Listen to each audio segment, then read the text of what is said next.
direction. A long campaign is now. This is the car market in Mogadishu. NATO's military success against many Western nations. This is on assignment. Hello again, everyone, and welcome to the show. I'm Alex Villarreal. And I'm Imran Siddiqui. Just ahead, the controversial Iran nuclear deal. What's it like covering it here in Washington? Only 3 countries in the world still have cases of polio. Could it soon be a disease of the past? More candidates for the U.S. presidency. Who are they and what do they stand for? And the never-ending search for oil and gas and the methods being used to find it. Don't go looking anywhere else. You found on assignment here, so stay with us.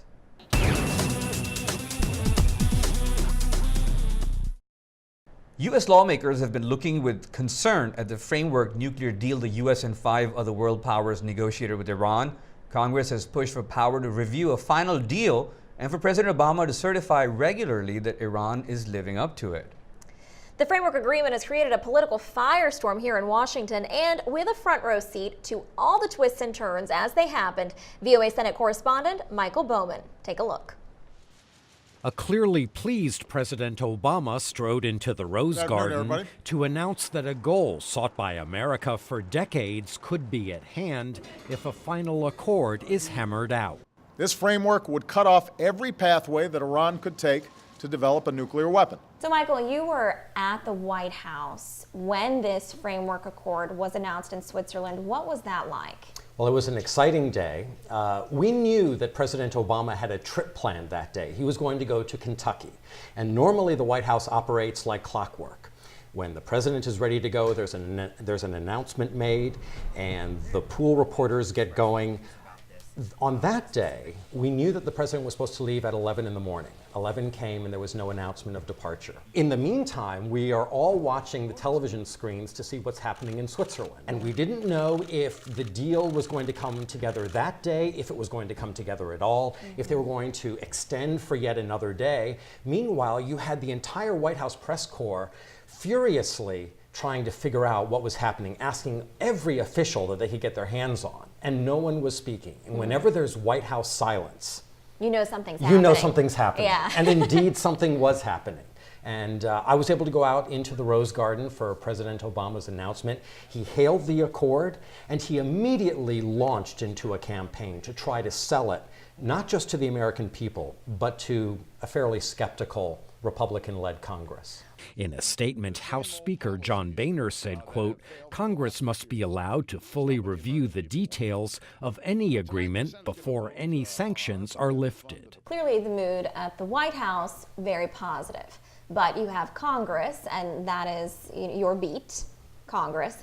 And we know lawmakers have been expressing opposition to a deal with Iran. What is their central concern? Lawmakers of both parties are deeply distrustful of Iran.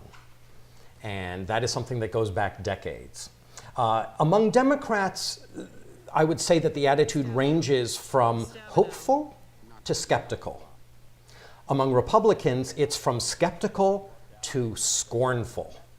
The meeting point for both parties is skepticism. And there is a healthy dose of skepticism when it comes to Iran's motives, whether Iran can be trusted. And so what you see from many lawmakers of both parties is a wait and see attitude. They're not ruling out that diplomacy can work, but they really want to see if there is a final deal, what it contains, and just what kind of assurances there are. For Republicans, this is especially tough. Of course, there is mistrust of Iran, but Republicans, almost down to their DNA, don't trust President Obama. So from the Republican perspective, any deal where you have Iran and President Obama agreeing to something from the Republican perspective has to be sketchy in their mind.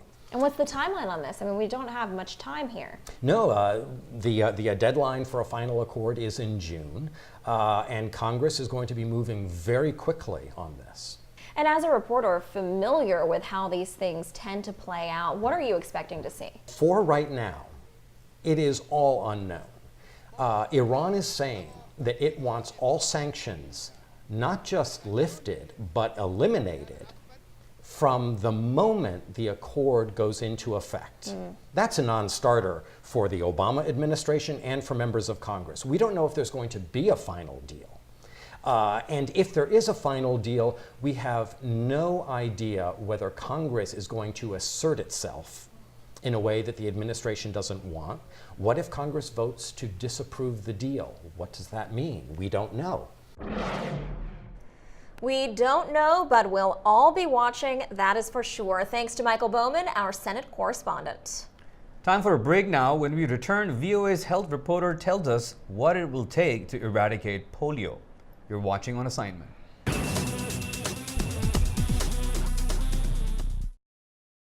This April marks 60 years since Dr. Jonas Salk's polio vaccine was declared safe and effective. Billions of children have received it worldwide, and polio can now be found in only 3 countries, Nigeria, Afghanistan, and Pakistan. But how close are we to seeing the disease eradicated entirely? It's a question VOA health reporter Carol Pearson is here to talk to us about. Thank you so much for joining me. You're welcome. Tell me something. Once we were thinking that we're done with polio, it's not going to come back. Yet the disease has been around for such a long time, and we haven't been able to find a cure for that, even though we have a cure, but countries and people are reluctant to use it. What do you think is going on? Well, actually, there isn't a cure. There is a vaccine that prevents it. But if you have polio, there's no cure for it. So that's why this worldwide polio eradication effort is so important, because it prevents people, mostly children, from becoming paralyzed, from suffering the after effects of polio, which can last a lifetime. Why do you think countries are reluctant in pursuing the vaccine? You know, it's the same reason that some parents in the United States are against vaccines. They don't understand the importance of it. They don't have the education, and then in some countries, like it's in Afghanistan because it's in Pakistan, and it's mostly on the border between Afghanistan and Pakistan. War and conflict have prevented people from getting into those countries and vaccinating all the children. Do you think it has something to do with cliches, that people have some misconceptions about what this vaccine can do? Oh, sure. You know, in Nigeria, for example, there were some people who were concerned that it could make them sterile or that it could give them HIV. So it's a matter of understanding that the vaccine is safe, it's effective, it doesn't have bad side effects, and study after study after study has been done to show that, and that it actually protects their children so they can grow up healthy and lead productive lives. Let's talk about Nigeria, for example. We have seen some progress.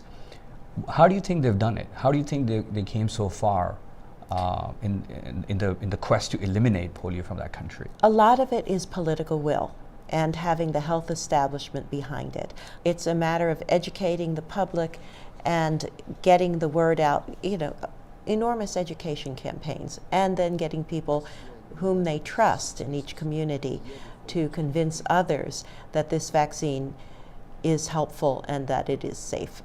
Do you think working with local communities, so people who are trained can go out and talk to them in their local languages and tell them and give them examples and facts that, hey, this is not any medication that would cripple your children. In fact, it would save them from that? Oh, that's essential. It's essential in every outbreak, whether it's polio, Marburg virus, Ebola.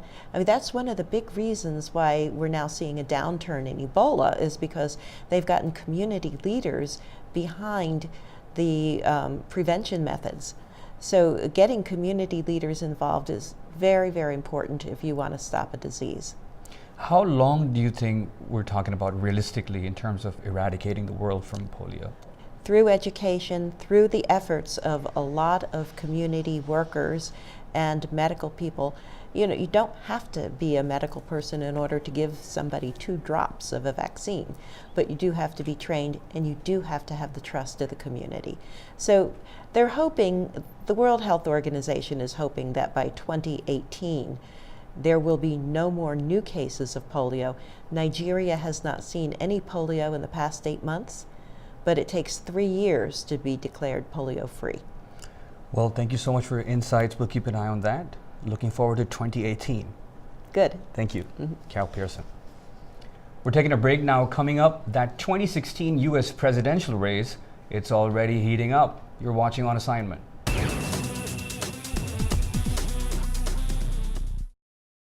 November 2016, we've been hearing a lot about it, and even though it seems like a long time from now, that hasn't stopped the campaign announcements. Senator Rand Paul of Kentucky recently became the second major Republican to announce he's running for U.S. president. Rand Paul is a favorite of some conservatives, but he's no stranger to controversy and has even clashed with his own party leaders. On Assignment's Philip Alexia talked with VOA national correspondent Jim Malone about the long race to the White House in 2016. Check it out.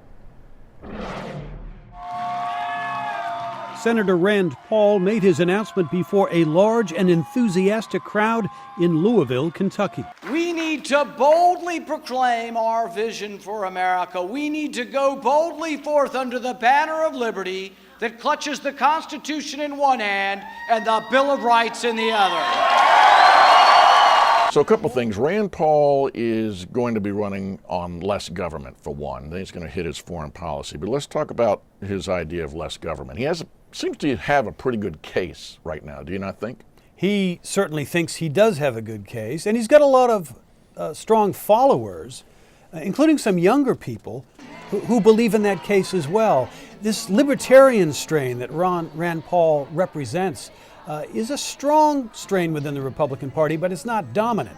What Rand Paul's going to have to do is find a way to take that sort of Tea Party, libertarian view, expand it over into some of the other types of conservatives that make up those key blocks within the Republican Party. And so what about foreign policy? Because he's sort of I have heard some people say his foreign policy leans more to the way President Obama has been running his, the sort of less involvement in other countries' affairs. Well, that part is certainly true. He's certainly chartered his own course on foreign policy. When you look at the rest of the Republican field that's developing for 2016, in the past he's talked about the need to negotiate with Iran. Now, some of these views may be shifting. He now favors strikes against ISIS in the Middle East, and he also now says that any agreement with Iran on its nuclear capabilities has to be approved by Congress and must end its nuclear ambitions. So he seems to have toughened up a bit on that.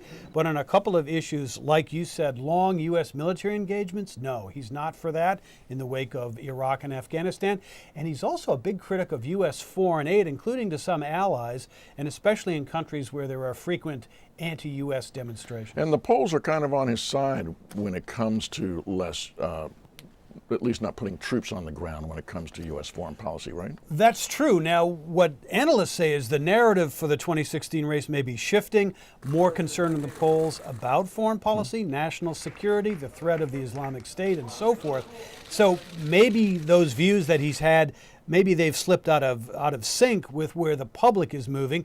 But again, the election's still more than a year away, and a lot of things can change. And let's talk about that, because you have the Republican field, which looks like it's going to be pretty big. Mm-hmm. The Democratic field looking like it's going to be very, very small. Hillary Clinton, perhaps the former Maryland governor, kicks in as well.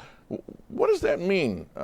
Is that a good thing that you have a large field on one side and not so big on the other? Well, look, on the Hillary Clinton thing, I think some Democrats are wondering if it maybe wouldn't be a good idea if she did get some competition, and some lively competition.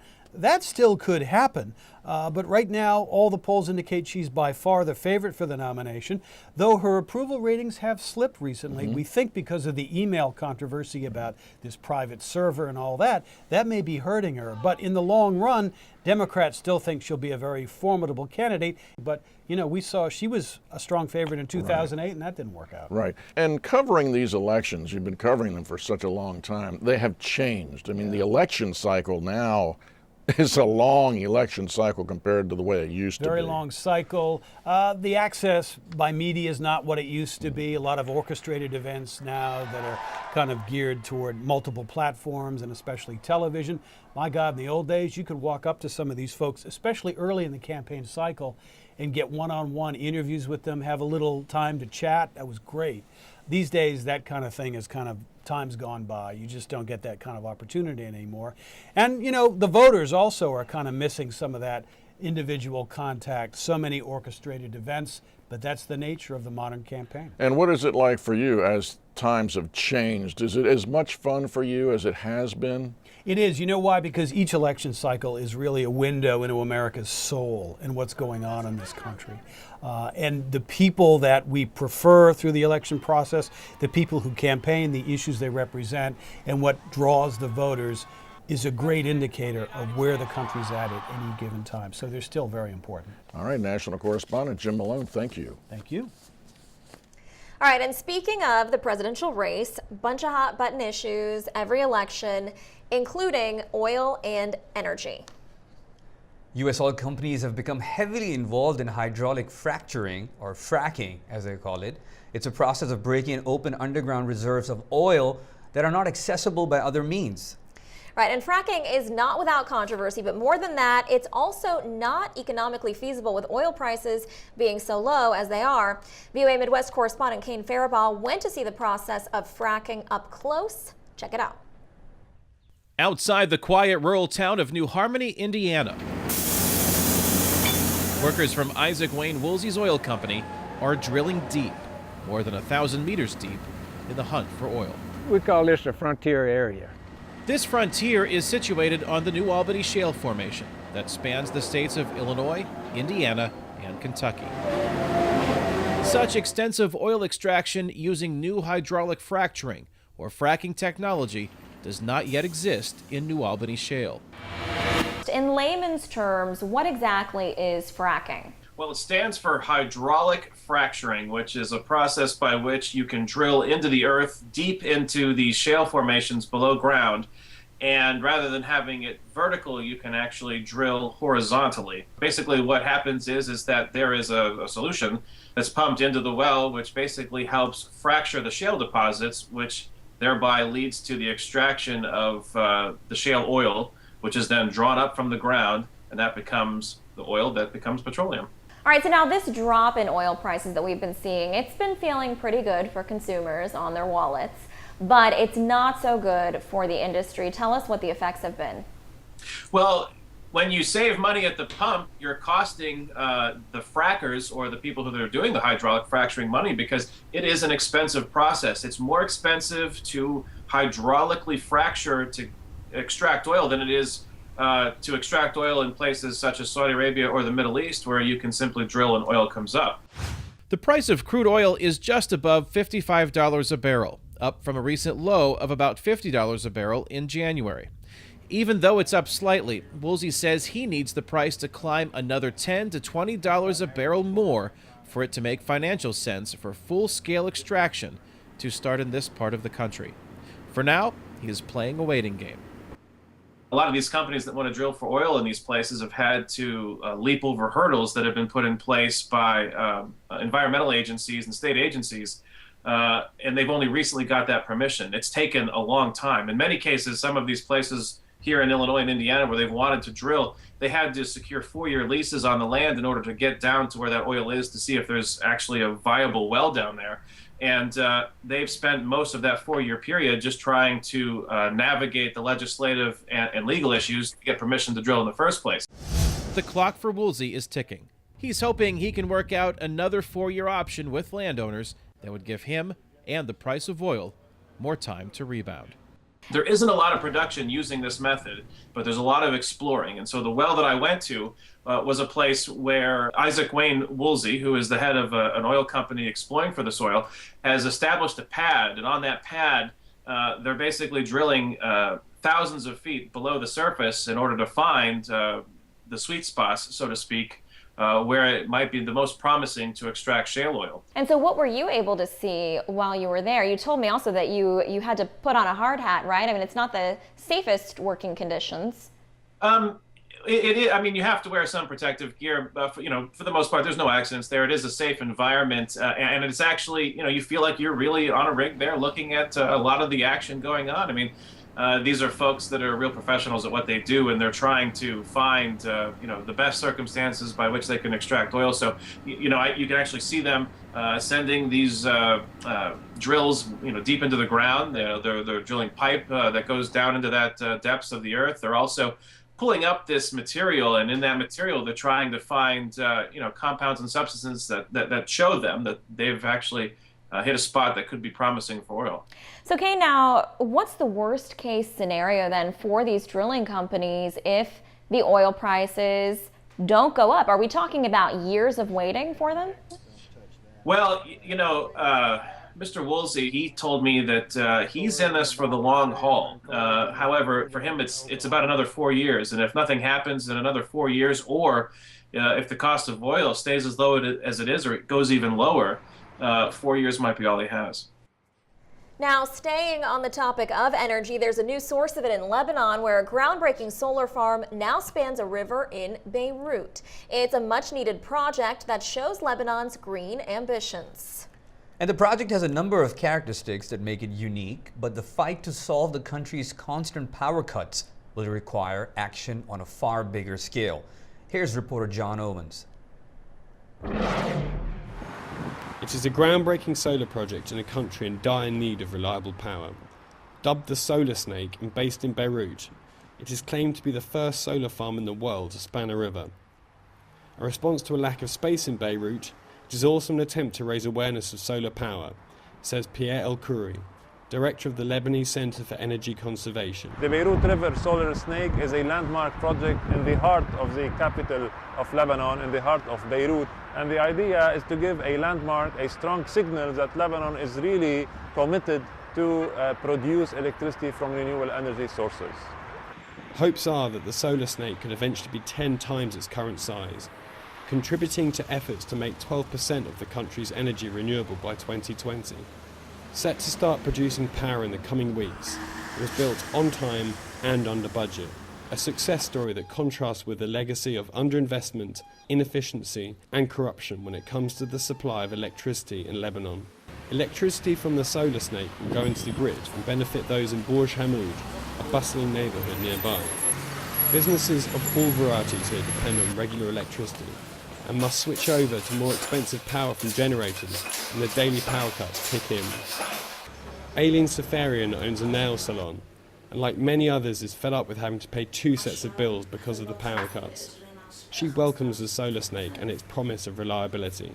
أكيد هذا بأثر على كل شيء يعني بأثر على اللي حواليك بأثر عليك بأثر على شغلك. Of course, that will have an influence on everyone and everything. People will have a little more money for themselves. My family lives here, so they will benefit as well. أكيد. Interest in the solar sector is rising, but though the private sector helped build and install the Solar Snake, only state-run utility EDL can lawfully generate on-grid electricity. This must change, argues government energy advisor Raymond Gajar. He says the government must empower private business to start building projects that can feed into the grid and help with supply, whether renewable or not. So right now, the government does not allow this private sector enough security and safety to do such projects. We need a legal and administrative framework for the private sector to be comfortable. There is a long way to go, and renewable energy is only part of the solution. In the meantime, those who can afford it will pay more than they should, and those who cannot will be left in the dark. John Owens, VOA News, Beirut. Oh, Alex, I feel like they're about to turn on the lights on us. Time's running out for our show. It's pretty sad. I know our power source is about to go out, but you definitely should come back next week because we're going to have an inside look for you at a new 3D movie about the world's ocean life, and you really don't want to miss this because I actually watched a preview and it's awesome. And it's not just about the beauty of life under the sea. The movie is also trying to raise awareness about the importance of clean water for all of us. Well, that's up next week for you guys. Until then, thanks so much for watching. Goodbye from Studio 55 here in Washington at VOA headquarters.